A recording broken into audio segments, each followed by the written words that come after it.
Hello good morning friends. ಇವತ್ತು ನಾನು ನಿಮಗೆ ಮಾರ್ನಿಂಗ್ ರೂಟೀನ ಶೇರ್ ಮಾಡ್ತಾಯಿದ್ದೀನಿ. ಬೆಳಗ್ಗೆ ಬೇಗ ಎದ್ಬಿಟ್ಟು ಮನೆ ಕ್ಲೀನ್ ಮಾಡಿ ಸ್ನಾನ ಮಾಡಿ ಪೂಜೆ ಮಾಡಿಬಿಟ್ಟು ನಮ್ಮ ಮನೆ ಹತ್ತಿರ ಇರೋ ಟೆಂಪಲ್ಗೆ ಹೋಗಿದ್ವಿ. ಟೆಂಪಲಲ್ಲಿ ತುಂಬ ರಶ್ ಇತ್ತು ಕೂಡ. ಇವತ್ತು ಶುಕ್ರವಾರ ಆಗಿರೋದ್ರಿಂದ ಮನೆಯಲ್ಲಿ ಟೆಂಪಲಲ್ಲಿ ನನಗೊಬ್ಬರು ಕುಂಕುಮ ಕೊಟ್ಟರು. ಕುಂಕುಮ ಕೊಟ್ಟಾದ್ಮೇಲೆ ನಾನು ದೇವರಿಗೆಲ್ಲ ನಮಸ್ಕಾರ ಮಾಡಿ ಪೂಜೆ ಮಾಡಿಕೊಂಡು ಭಕ್ತಿಯಿಂದ ಬೇಡ್ಕೊಂಡು ಮನೆಗೆ ಬಂದೆ. ಮನೆಗೆ ಬರೋಷ್ಟರಲ್ಲಿ ನಾನು ರೊಟ್ಟಿ ಮಾಡಬೇಕಿತ್ತು. ಇವತ್ತು ರೊಟ್ಟಿ ಮಾಡೋಕ್ಕೆ ನೀರಿಟ್ಕೊಂಡು ಸರಿ ಮಾಡ್ಕೊಳ್ತಾ ಇದ್ದೀನಿ. ಮಾಡ್ಕೊಂಡ್ಬಿಟ್ಟು ಪಕ್ಕದಲ್ಲಿ ಅದೇ ಗ್ಯಾಸಲ್ಲೇ ನಾನು ಪಲ್ಯ ಮಾಡ್ಕೊಳ್ತಾ ಇದ್ದೀನಿ. ಅದು ಬಿಸಿ ಇದೆಯಲ್ಲ, ಸ್ವಲ್ಪ ತಣ್ಣಗಾಗಬೇಕು, ಆರಬೇಕು ಅಂತ ಒಂದು ತಟ್ಟೆಲಿ ಹಾಕಿಟ್ಟಿರ್ತೀನಿ.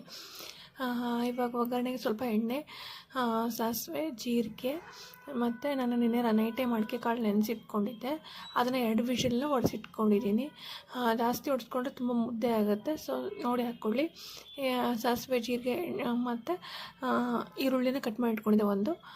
ಮತ್ತು ಸ್ವಲ್ಪ ಬೆಂದದ ಮೇಲೆ ಟೊಮೆಟೊ ಹಾಕಿ ವಿಷಲ್ ಹೊಡೆಸ್ಕೊಂಡಿರೋ ಮಡಿಕೆ ಕಾಳನ್ನ ಹಾಕ್ಕೊಳ್ತಾ ಇದ್ದೀನಿ. ಎಲ್ಲ ಚೆನ್ನಾಗಿ ಮಿಕ್ಸ್ ಮಾಡ್ಕೋಬೇಕು.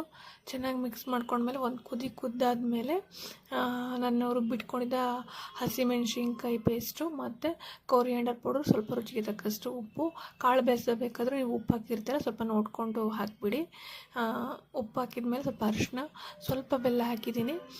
ಚೆನ್ನಾಗಿ ಒಂದು ಕುದ್ದಾದ್ಮೇಲೆ ಲಾಸ್ಟಿಗೆ ಕೊನೆಯಲ್ಲಿ ಕೊಬ್ಬರಿ ತುರಿ ಮತ್ತು ಕೊತ್ತಂಬರಿನ ಆ್ಯಡ್ ಮಾಡ್ಕೊಳ್ತಾ ಇದ್ದೀನಿ. ಹಾಕಿಬಿಟ್ರೆ ಪಲ್ಯ ರೆಡಿಯಾಗಿರುತ್ತೆ. ಇವಾಗ ಆರ್ಲಿಕ್ಕೆ ಇಟ್ಕೊಂಡಿದ್ನಲ್ಲ, ಅದನ್ನು ಸ್ವಲ್ಪ ಒಣ ಹಿಟ್ಟು ಹಾಕ್ಬಿಟ್ಟು ಕ್ಲೀನಾಗಿ ನತ್ಕೊಂಡ್ಬಿಟ್ಟು ಈ ಥರ ನಾನು ಒಂದೇ ಸಲ ಎಲ್ಲ ಉತ್ಕೊಂಡ್ಬಿಡ್ತೀನಿ. ನನಗೆ ಗ್ಯಾಸ್ ಪಕ್ಕದಲ್ಲಿ ಇಟ್ಕೊಂಡು ಒಂದೊಂದೇ ಉದ್ದ ಹಾಕೋಕ್ಕೆ ಬರಲ್ಲ, ಸ್ವಲ್ಪ ಲೇಟ್ ಆಗುತ್ತೆ. ಸೊ ಅದಕ್ಕೆ ನಾನು ಒಂದೇ ಸಲ ಎಲ್ಲ ರೊಟ್ಟಿ ಮಾಡ್ಕೊಂಡ್ಬಿಡ್ತೀನಿ. ಒಂದು ಪ್ಲೇಟಲ್ಲಿ ಮಾಡಿಟ್ಕೊಂಡು ಕೊನೆಯಲ್ಲಿ ನಾನು ಒಂದು ಸಲ ಬೇಯಿಸ್ಕೊಂಡ್ಬಿಡ್ತೀನಿ. ಈ ಥರ ತಟ್ಟೆಯಲ್ಲಿ ಮಾಡಿ ಇಟ್ಕೊಂಡ್ಬಿಡ್ತೀನಿ. ಈ ಸಲ ಎಲ್ಲ ಆಯಿತು. ಈಗ ಒಂದು ಕಡೆ ಹಂಚು ಬೇರೆ ಕಾಯ್ತಾ ಇತ್ತು. ಫಸ್ಟ್ ಹಂಚಿಗೆ ನಾನು ಎಣ್ಣೆ ಹಚ್ತೀನಿ. ಎಣ್ಣೆ ಹಚ್ಬಿಟ್ಟು ರೊಟ್ಟಿನ ಬೇಯಿಸ್ಕೊಳ್ತೀನಿ. ತುಂಬ ರುಚಿಯಾಗಿತ್ತು. ತುಂಬ ಬೆಸ್ಟ್ ಕಾಂಬಿನೇಷನ್ ಅಂತ ಹೇಳ್ಬೋದು. ಮಡಿಕೆ ಕಾಳು ಪಲ್ಯ, ರೊಟ್ಟಿ. ಆರೋಗ್ಯ ಕೂಡ ತುಂಬ ಹೆಲ್ತಿ ಫುಡ್ ಅಲ್ವಾ. ಸೊ ತುಂಬ ರುಚಿಯಾಗಿ ಬಂದಿತ್ತು ಇವತ್ತಿನ ಬ್ರೇಕ್ಫಾಸ್ಟ್ ಫ್ರೆಂಡ್ಸ್. ಪಲ್ಯ ಅಂತೂ ತುಂಬ ಟೇಸ್ಟಾಗಿತ್ತು, ತುಂಬ ಚೆನ್ನಾಗಾಗಿತ್ತು. ರೊಟ್ಟಿ ನೋಡಿ ತುಂಬ ಮೃದುವಾಗಿ ಸಾಫ್ಟಾಗಿ ಬಂದಿತ್ತು ರೊಟ್ಟಿ ಕೂಡ.